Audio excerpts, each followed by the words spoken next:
Binuo itong Artikulo 11 dahil dito sa ating konstitusyon na isama itong Article 11 na kung saan diyan dinefine yung pagbabawal sa pagnanakaw sa ating pamahalaan. Sinabi na public office is a public trust. Wala yan dun sa dating konstitusyon. Dito lang sa 1987 Constitution.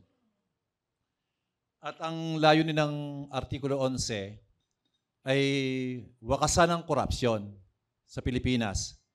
Hindi lang simpleng parusahan ang mga nagnakaw sa flood control project. Hindi lang parusahan ang mga kontraktor, ipakulong ang mga opisyal ng DPWH, mga sangkot na congressman, saka mga senador. Hindi lang yon, kundi wakasan ang korupsyon. Dahil yung mga binanggit nating pagkakaso, paggawa ng batas laban sa korupsyon, paglabas ng executive order, lahat na yata ng presidente natin naglabas ng executive order.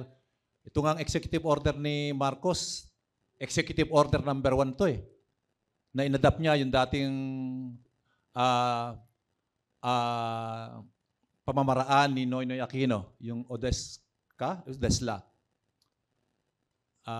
Office of Deputy Secretary, Executive Secretary on Legal Affairs.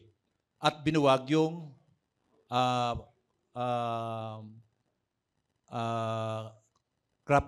grab team ni Duterte. Pakyata yun. Maraming executive order na ginawa. At napakulong na nga natin ang mga opisyal ng gobyerno. Sa panahon ni Noynoy, madaming senador tayo na ipakulong. Si Erap Estrada, napatalsik natin sa issue rin ng korupsyon. Tansya ko, hindi po pwedeng dun lang mauwi yung labang ito. Patalsikin yung mga tao na may kasalanan. Hindi na kaya ng simpleng pagpapatalsik, paggawa ng batas uli, lalo nang hindi kaya kung simpleng lifestyle check na pinamaga ni Bongbong Marcos. Hindi po pwede. Lifestyle check o kaya maglabas ng salin.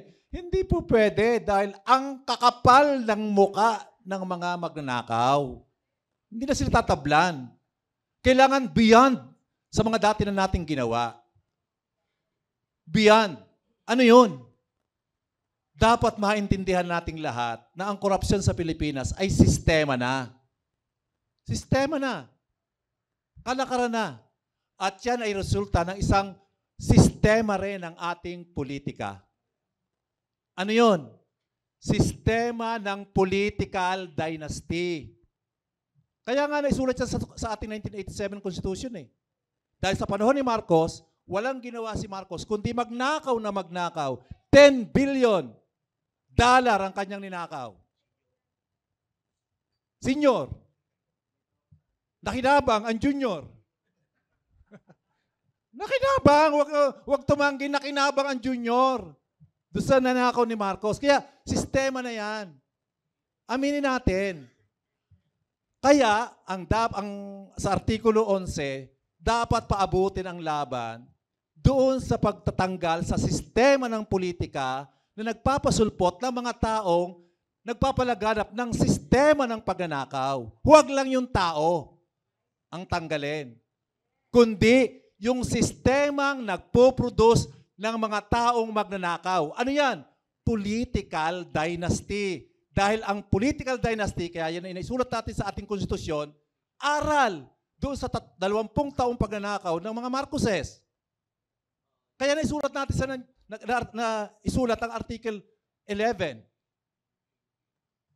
Anti-political dynasty. Dahil kakambal ng political dynasty ang pagnanakaw.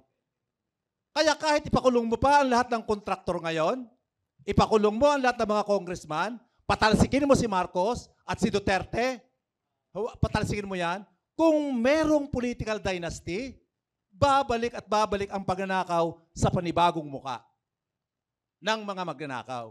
Kaya yun ang ating dapat gawin. Hindi lang tayo masiyahan sa pagpapatalsik sa mga taong mga magnanakaw, kundi yung sistema mismo na pinag-uugatan ng pagnanakaw dito sa ating bansa. Ngayon, binuo ang Independent Commission for Infrastructure. Ang bumuo, sino? Eh ngayon pa lang, ang dami ko nang nabasa na nag-question kay Reyes. Nag-question doon sa bumubuo ng commission. Ay, tapos sinabi pa ni Kong, hanggang 3 taon lang yan.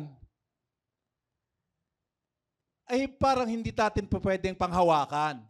Naaabot ang investigasyon hanggang sa pagtukoy sa political dynasty bilang root cause ng problema ng pagnanakaw. Dapat wala na mga Duterte. Dapat walang mga Marcos. Dapat lahat ng political dynasty ay mawala na. Wala ng Cayetano, wala ng Villar, wala na. Lahat dapat. Sundin ang iniuutos ng ating konstitusyon. Ang linaw-linaw. Bawal ang political dynasty. At yun naman na hindi naman ginawa ng mga gumawa ng konstitusyon, talatuwa lang sila. May malalim at malawak na dahilan kung bakit binuo yun.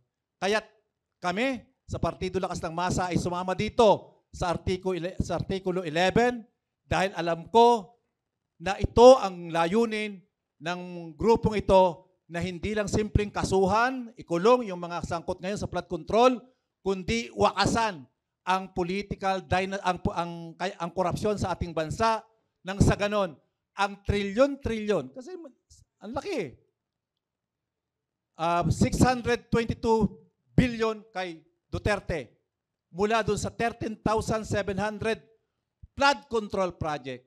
Kay Marcos, 4 na taon pa lang, 450 to 500 billion na ang inubos. Sa 10,000 halos na flood control project.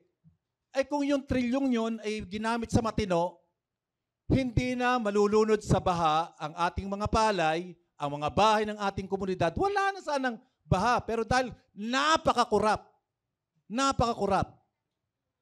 ng ating gobyerno, dahil ang halos 89% ng ating mga opisyal ng gobyerno ay binubuo ng mga dynasty katulad ng mga Marcos at ng mga Duterte. Kaya doon dapat paabutin natin kung gusto natin talaga na matuldukan ang korupsyon sa ating bansa. Paabutin sa sistema, hindi sa simpleng popular na pagpapakulong ng mga individual, ng mga opisyal ng pamahalaan at kontraktor.